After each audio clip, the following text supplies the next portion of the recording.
สวัสดีครับผู้ฟังทุกท่านครับพบกับรายการรักสิ่งแวดล้อมทางสวทแพร่ FM 91 เมกะเฮิรตซ์ครับเช้าวันจันทร์ที่14เมษายน2568อยู่กับผมแสวงเป้าเพชรเป็นผู้ดำเนินรายการครับกลับมาพบกับท่านผู้ฟังวันนี้วันจันทร์ครับนะแต่ว่าเป็นวันหยุดช่วงของสงกรานต์นะครับ13 14 15 16นี่หยุดเฉยๆเนาะนะครับนะก็วันนี้เป็นวันหยุดนะครับแต่ว่าหลายคนไม่ได้หยุดเนาะมีภารกิจหน้าที่ที่ต้องทำกันอยู่นะครับโดยเฉพาะในส่วนของความปลอดภัยในการใช้รถใช้ถนนนะครับนะสงกรานต์ปีนี้นี่ฝนมาตามนัดเลยเนาะกรมอุตุนิยมวิทยาเขาประกาศเตือนไว้นะหลายวันแล้วนะประกาศว่าวันที่10ตั้งแต่12 13 14 15นะถึง14นะที่บอกว่าจะมีเรื่องของฝนฟ้าคะนองเกิดขึ้นนะครับแล้วก็เมื่อสักครู่นี้ดูจากทางกรมอุตุนิยมวิทยานะครับนะก็ยังมีเตือนอยู่นะ13ถึง16เมษายนนะครับหลังจากมีความกดอากาศสูงมวลอากาศเย็นกำลังปานกลางจากประเทศจีนแผ่ลงมาปกคลุมทาง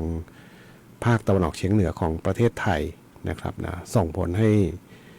มีลมตะวันออกและก็ลมตะวันออกเฉียงใต้นะพัดนำความชื้นเข้ามาปกคลุมทาง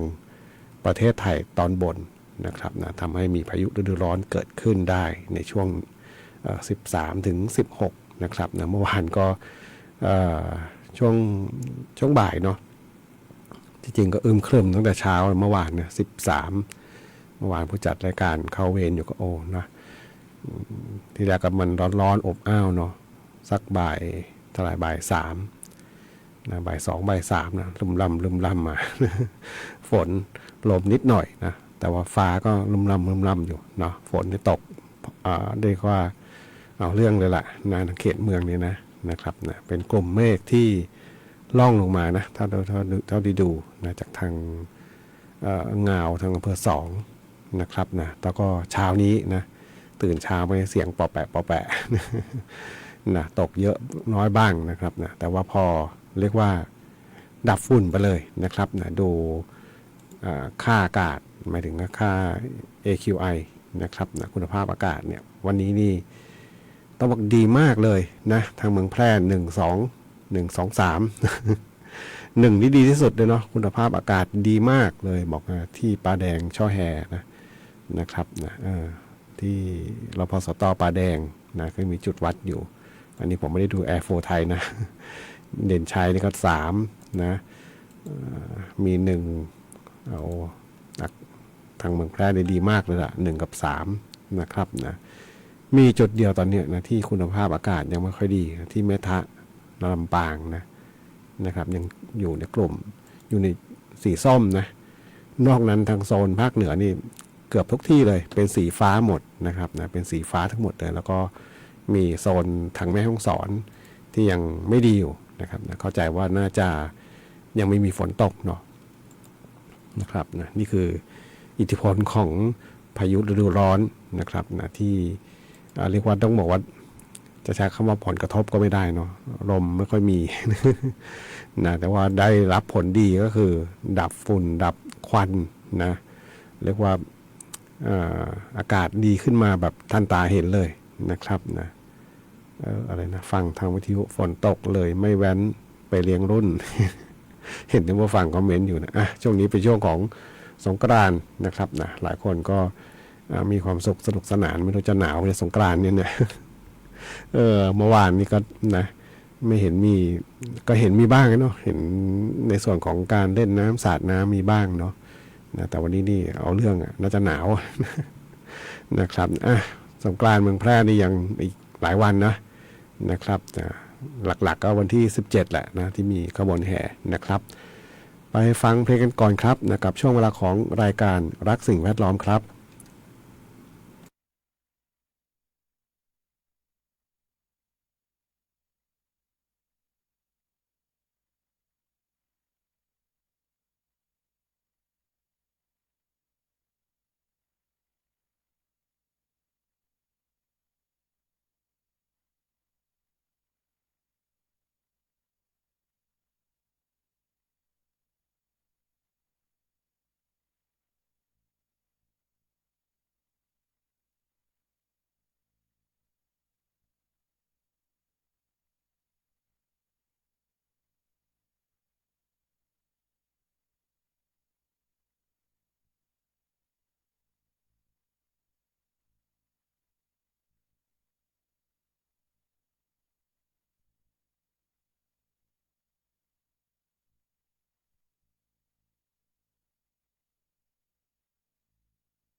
ได้รับฟังผ่านไปครับนะกับงานเพลงของคุณอ้นทวัชชัยชูเหมือนครับนะปล่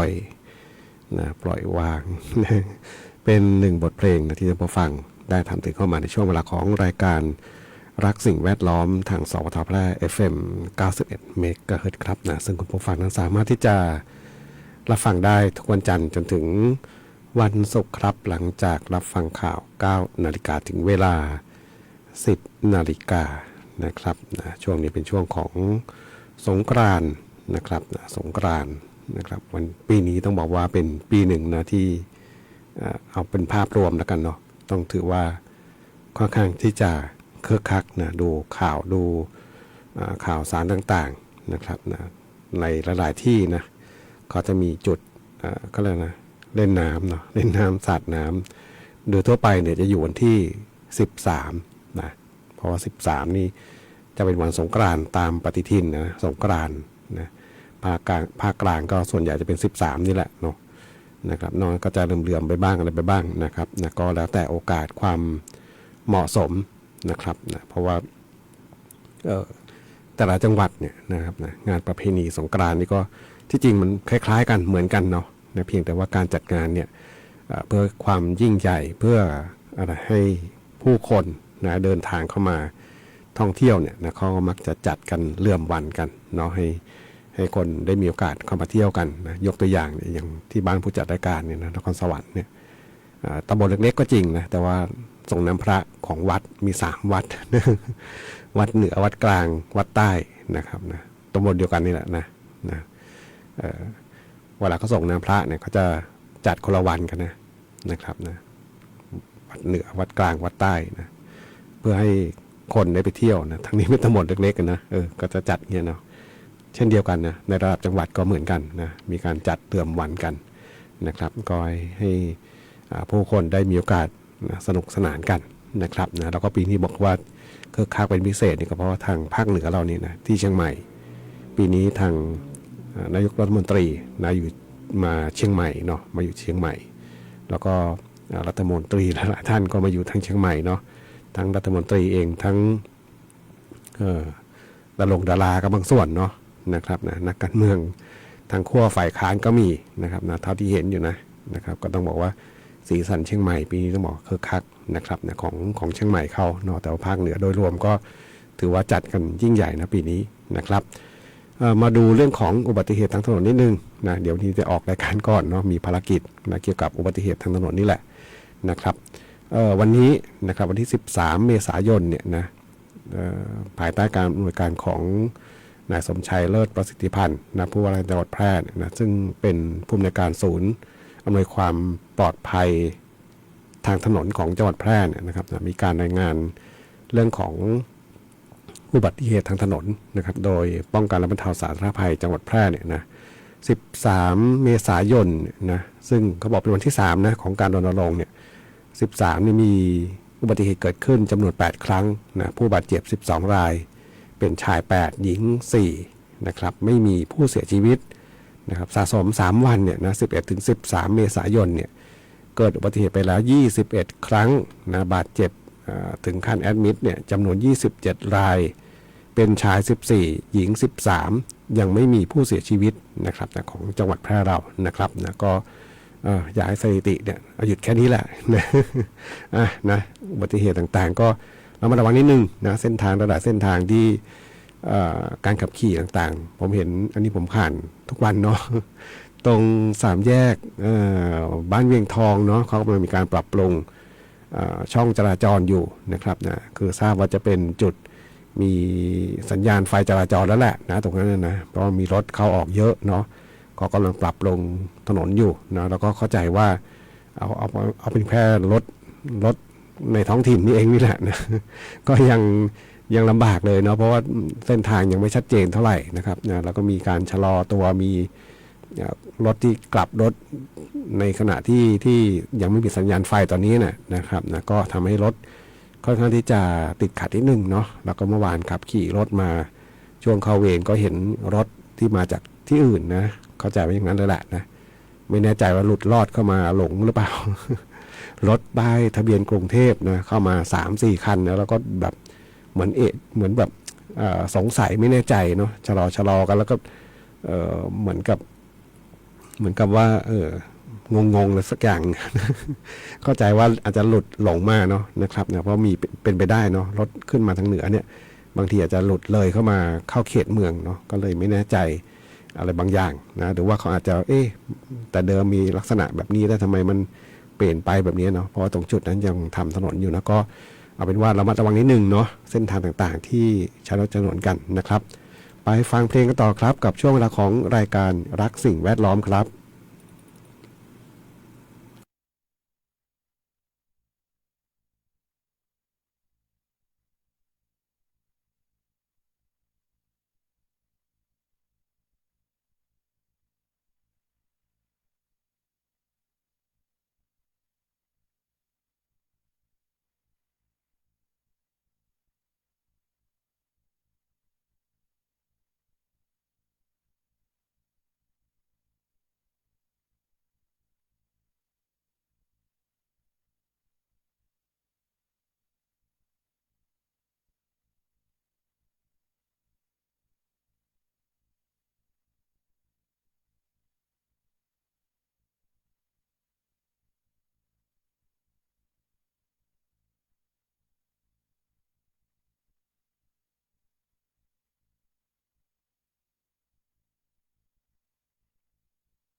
9:45 นาทีครับนะกับงานเพลงวันนี้พก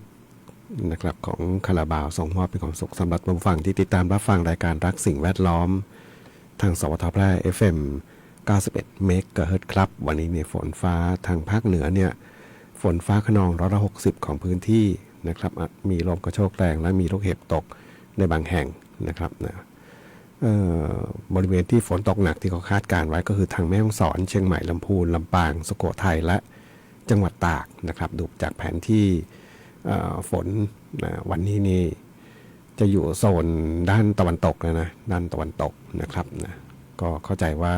อิทธิพลของความกดอากาศนะที่ลงมานะครับนะก็ส่งผลกระทบทางภาคเหนือเราในค่อนข้างเยอะนะฝนฟ้าที่ตกลงมาบางคนบอกก็ดีแล้วนะเห็นในแฟนเพจบอกดีนะอยากให้ตกมาเยอะๆนะช่วยดับฝุ่นดับร้อนแล้วก็เพิ่มความชุ่มชื้นนะครับผืนดินนะครับในช่วงนี้วันนี้รายการรักสิ่งแวดล้อมทางสวทแพร่ FM 91 เมกะเฮิรตซ์คงต้องนำรายการท่านผู้ฟังไปก่อนพบกันใหม่ในครั้งต่อไปวันนี้ขอความสุขความโชคดีจงมีแด่คุณผู้ฟังทุกท่านสวัสดีครับ